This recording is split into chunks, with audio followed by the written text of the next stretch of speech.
ఏంటండి, నేను మాట్లాడుతూనే ఉన్నాను, వారి పాటికి వారు వెళ్ళిపోయారు. హీరోవా? వాడు చచ్చిపోయాడు కదా.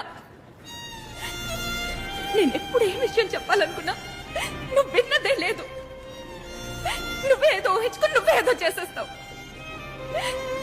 ఆ రోజు ఆశగా ఓ విషయం చెప్పాలనుకుంటే డివోర్స్ కావాలా అని అడిగావు. ఇప్పుడు సూర్యని చూశానంటే సిగ్గు లేకుండా వెళ్ళి వాడి కాళ్ళ మీద పడ్డావు. ఎవడన్నా ఈ పని చేస్తాడా? ఇక నీకు నాకు సెట్ అవ్వదు.